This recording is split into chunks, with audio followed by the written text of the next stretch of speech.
Hi hello welcome to BRK money control. నేను మీ కీర్తి. ఈరోజు మనతో పాటు ఉన్నారు ఆర్థిక విశ్లేషకులు, గ్రూప్ 2 ర్యాంక్ ఆఫీసర్ డాక్టర్ అల్లాడి అంజయ్య గారు మనతో పాటు ఉన్నారు. సార్తో మాట్లాడి మనకున్న డౌట్స్ క్లారిఫై చేసుకుందాం. నమస్కారం సార్. నమస్తే అండి. సార్ ఎలా ఉన్నారు? బాగున్నామండి. Thank you. ఓకే సార్, మాకు కొన్ని డౌట్స్ ఉన్నాయి, అవి యా మీతో మాట్లాడదామని చెప్పి ఓకే. ఉన్నాం సార్. ఆహా. రైట్, ఇప్పుడు వచ్చేసి ఈ మధ్య కాలంలో ఆరెంజ్ ఎకానమీ మళ్ళీ క్రియేటివ్ ఎకానమీ అనేవి ప్రాచుర్యంలోకి వచ్చినాయి. యా అసలు ఆరెంజ్ ఎకానమీ అంటే ఏమిటి సార్? జనరల్గా ఎప్పుడైనా ఒక దేశం కానీ ప్రపంచం కానీ తీసుకున్నప్పుడు ఈ మొత్తం ఎంటైర్ ఎకానమీలో కొత్త కొత్త అంశాలు మార్కెట్లోకి వస్తుంటాయి. మ్మ్. అంటే గతంలో ఎప్పటి నుంచో ఉంటాయి. అంటే ఈ సొసైటీ ఈ ఎకానమీ ఉద్భవించినప్పటి నుంచి నేటికి కనిపిస్తుంటాయి. మ్మ్. కానీ అవి ఎప్పుడైతే ఎకానమీలో కీ రోల్ ప్లే చేస్తుంటాయో, ఎకానమీలో ఇన్కమ్ జనరేట్ చేస్తుంటాయో, జాబ్స్ జనరేట్ చేస్తుంటాయో, అలాంటప్పుడు వాటికి ప్రాచుర్యత తీసుకుంటారు. మ్మ్. అది వరల్డ్ వైడ్గా అయినా పర్లేదు, ఇండియాలో అయినా పర్లేదు, అలాగే తీసుకుంటారు. అంటే బేసిక్ ఏంటంటే ఎకానమీ అనగానే జాబ్ క్రియేషన్ కావాలి, అంటే ఉద్యోగాలను సృష్టించడం జరగాలి. మ్మ్. దెన్ ఆఫ్టర్ ఉద్యోగం రాగానే సరిపోదు, ఆ ఉద్యోగులందరికీ కూడా ఇన్కమ్ జనరేట్ కావాలి. చాలా సందర్భాల్లో ఉద్యోగాలు ఉంటాయి కానీ లెస్ పేమెంట్స్ ఉంటాయి. అలాంటిది కాదు, ఉద్యోగం రావాలి, ఇన్కమ్ జనరేట్ అవ్వాలి. దీని ద్వారా ఎంటైర్ ఎకానమీలో వెల్త్ అనేది క్రియేట్ అవ్వాలి, ఓకే. అంటే ఆర్థిక సృష్టి అంటాం. ఇలాంటివి జరిగినప్పుడు వాటి ఆ కీ రోల్స్ ఆధారంగా ఆ ఎకానమీని స్పెసిఫైడ్ గుర్తిస్తుంటారు. మ్మ్. గతంలో మనకు గ్రీన్ ఎకానమీ ఉంది, బ్లూ ఎకానమీ, చాలా ఎకానమీస్కి చాలా పేర్లు ఉన్నవి. దాంతోపాటుగా ఈ మధ్య కాలంలో మనకు ముంబైలో ఒక సమ్మిట్ జరిగింది, వేవ్స్ అనే ఒక సమ్మిట్ జరిగింది. మ్మ్. ఇది May 1 to 5 వరకు జరిగింది. ఈ సమ్మిట్లో భాగంగా మనకి ఆరెంజ్ ఎకానమీ అనే దాన్ని ఐడెంటిఫై చేసి దాన్ని ప్రాచుర్యంలోకి తీసుకొచ్చారు. ఓకే. ఇక్కడ దీంతో లాభం ఏంటి, అసలు ఈ ఎకానమీ అంటే ఏంటి అంటే, ఇందులో మనము CCI అనే పదంతో పిలుస్తాం, code language. Hmm. First C stands for creativity అంటారు, మ్మ్. సృజనాత్మకత. 2 కల్చర్ ఉంటుంది. 3 IP ఇంటెలెక్చువల్ ప్రాపర్టీ ఉంటుంది. అంటే ఈ మూడింటి ఆధారంగా ఉద్భవించిన దాన్ని మనం క్రియేటివ్ ఎకానమీ లేదా క్రియేటివ్, అక్కడ ఉంచండి, creativity, hmm. Creative economy are orange economy. మ్మ్. అంటే ఇది ఎకానమీలో విపరీతంగా స్ప్రెడ్ అవుతూ ఇన్కమ్ జనరేట్ చేస్తూ ఉంది. ప్రజెంట్గా గ్లోబలైజ్డ్గా కూడా ఇన్కమ్ జనరేట్ చేస్తూ ఉంది. సో దీనికి అంత ప్రాచుర్యం ఇచ్చి దీన్ని మార్కెట్లో ప్రజెంట్గా డెవలప్ చేస్తున్నారు. మ్మ్. ఇది డెవలప్ ఎలా కావాలి అనేది ఒక పాయింట్ ఇక్కడ. అవును ఎప్పుడు సార్. కూడా మార్కెట్లోకి రావటం ఒకటి, మ్మ్. ఐడెంటిఫై చేయడం 2. మ్మ్. ఈ వచ్చిన దాన్ని ఐడెంటిఫై చేసి దీని ద్వారా జాబ్స్ ఎలా జనరేట్ చేయాలి 3. మ్మ్. దీని ద్వారా సస్టైనబిలిటీ అంటాం, ఎకానమీలో రెగ్యులర్ పదాలు అనమాట. సస్టైనబిలిటీ అనేది ఉంటుంది అండ్ ఇన్క్లూజివ్నెస్ ఉంటుంది. ఇవన్నీ సాధించడానికి ఈ ఆరెంజ్ ఎకానమీ దోహదపడుతుంది. ఇందులో నేను కొన్ని పాయింట్స్ కొత్తగా చెప్తాను. మ్మ్. ప్రజెంట్ మార్కెట్లో ఒక ఆఫీస్లో కూర్చొని జాబ్ చేసే వారి సంఖ్య తగ్గింది. అవును సార్. ఎందుకు తగ్గింది అంటే కరోనా, కోవిడ్ పుణ్యం అని చెప్పుకోవచ్చు. ఇది అవును. అంటే కోవిడ్ ఇచ్చిన గిఫ్ట్ అని చెప్పుకోవచ్చును. మ్మ్. ఆ గిఫ్ట్లో మనకు డిజిటలైజ్డ్ ఎకానమీ వచ్చింది. మ్మ్. ఈ డిజిటలైజ్డ్ ఎకానమీలో మనం ఇంట్లోనే కూర్చొని పని చేసుకోవచ్చు. మ్మ్. అంటే మొత్తం ప్రపంచానికి ఏమిటి అవసరం మనం అది ఇక్కడి నుంచి చేయవచ్చు, మ్మ్. అంత అవకాశం ఉంది. అలాంటి ఎకానమీని మనం గిగ్ ఎకానమీ అని పిలుస్తుంటాం అన్నమాట. మ్మ్. ఈ గిగ్ ఎకానమీ వచ్చినప్పటి నుంచి దీని ఆధారితంగా అనేక జాబ్స్ క్రియేట్ అయ్యి డెవలప్మెంట్ అవుతుంది. మ్మ్. దీనిలో క్రియేటివిటీ పెరిగిపోయింది. ఇంతకుముందు గతంలో 2019-20 బిఫోర్ చూస్తే యూట్యూబ్ ఛానల్స్ సంఖ్య తక్కువగా ఉండేది. నెక్స్ట్ ఆన్లైన్ ప్లాట్ఫామ్లో జాబ్ చేసే వారి సంఖ్య చాలా తక్కువ ఉండేది. వర్క్ ఫ్రమ్ హోమ్స్ అనే జాబ్స్ ఉండకపోయేవి, ఉన్నా కూడా నెగ్లిజిబుల్ నెంబర్ ఉండేది. అలాంటివన్నీ ఇప్పుడు మార్కెట్లోకి వచ్చి, అంటే ఒక విధంగా ప్రొడక్షన్ పెంచుతున్నారు. అంటే ఏదో రకంగా ఈదర్ గూడ్స్ కావచ్చు లేదా సర్వీస్ కావచ్చును. ఇక్కడ ప్రొడక్షన్ అనేది 2 వైపులా ఉంటుంది అనమాట. వస్తువులను ఉత్పత్తి చేస్తుంటాము, సేవలను కూడా జనరేట్ చేస్తుంటాము. ఈ రెండింటి వల్ల ఎకానమీకి చాలా ఆదాయం వచ్చి పడుతుంది. ఇది ఆఫ్టర్ కరోనా నుంచి వచ్చిన అంశాలు.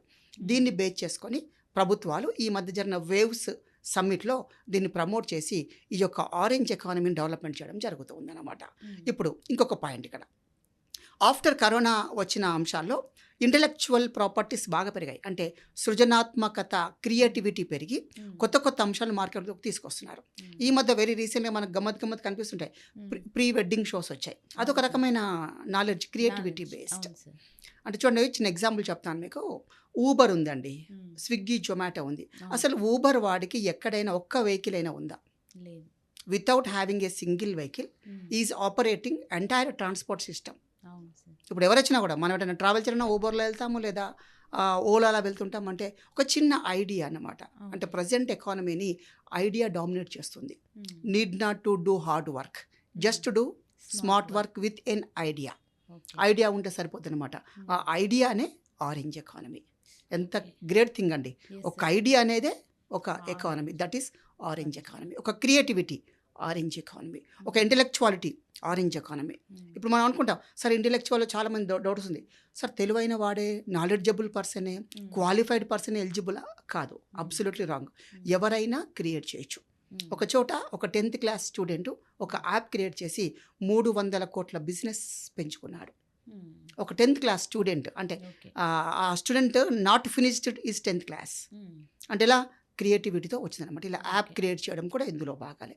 సినీ ఫీల్డ్ కావచ్చును, యూట్యూబ్ ఛానల్స్ కావచ్చును, ఈ ఇన్స్టా రీల్స్ కావచ్చును, ఇదేదైనా కూడా తమకున్న నాలెడ్జ్తో డెవలప్మెంట్ చేస్తున్నారు. కాబట్టి దీనికి భారత ప్రభుత్వం యాజ్ వెల్ యాజ్గా గ్లోబలైజ్డ్ కూడా వరల్డ్ కంట్రీస్ కూడా ప్రియారిటీస్ ఉన్నాయి. ఇందులో యునెస్కో అని ఒక సంస్థ ఉంటుంది, యునైటెడ్ నేషన్స్ ఆర్గనైజేషన్ ఉంటుంది. యునెస్కో అని ఎడ్యుకేషనల్ సైంటిఫిక్ కల్చర్ ఆర్గనైజేషన్ ఉంటుందన్నమాట. అది దీనికి కనెక్టివిటీ అంటే కల్చర్ కదా, కల్చర్ అనే దాన్ని కానీ సైంటిఫిక్ కానీ ఇంటలెక్చువల్స్ అన్నీ కూడా ఈ యునెస్కో అనే సంస్థ చూసుకుంటుంది. అది దీనికి కనెక్ట్ అయి ఉండడం వల్ల ఇది స్పీడ్గా ర్యాపిడ్ డెవలప్మెంట్ కావడం జరుగుతుంది. అయితే దీని మీద ఇంకా సబ్మిట్స్ అవసరము. ఇంకా డెవలప్మెంట్ చేస్తుంటే చదువుకున్న వారు కానీ చదువుకోని వారు కానీ ఈ యొక్క ఎకానమీ డెవలప్మెంట్ చేస్తే మన దేశంలో విపరీతంగా ఎకానమీ పెరుగుతుంది. మనకు కావాల్సిన 3 థింగ్స్ అని ఇందాక నేను చెప్పినవి. ఒకటి జాబ్ క్రియేషన్ కావాలి, ఫస్ట్ థింగ్. రెండవది ఇన్కమ్ జనరేట్ అవ్వాలి. మూడవది వెల్త్ క్రియేషన్ అవ్వాలి. ఇదైతే దేశంలో పేదరికం అనేదే కనబడకుండా పోతుంది. ఆ పేదరికాన్ని నిర్మూలన చేయడం కూడా ఈ ఆరెంజ్ ఎకానమీ యొక్క వన్ ఆఫ్ ది ఆబ్జెక్టివ్గా చెప్పొచ్చును. ఇవి వివిధ కాంపిటేటివ్ ఎగ్జామ్స్ రాస్తున్న అభ్యర్థులకు చాలా యూజ్ అవుతుంది. అంటే ప్రతి వ్యక్తికి ఎకానమీ నాలెడ్జ్ అవసరం అండి. అన్ఫార్చునేట్గా మరి ప్రభుత్వాలు కానీ ఈ టీచింగ్ సిస్టమ్ ప్రొవైడ్ చేయట్లేదు. అంటే జనరల్ అవేర్నెస్ అనేది ప్రొవైడ్ చేయాలి. అసలు వాటి ఇంత నాలెడ్జ్ ఉంది ఆరెంజ్ ఎకానమీలో.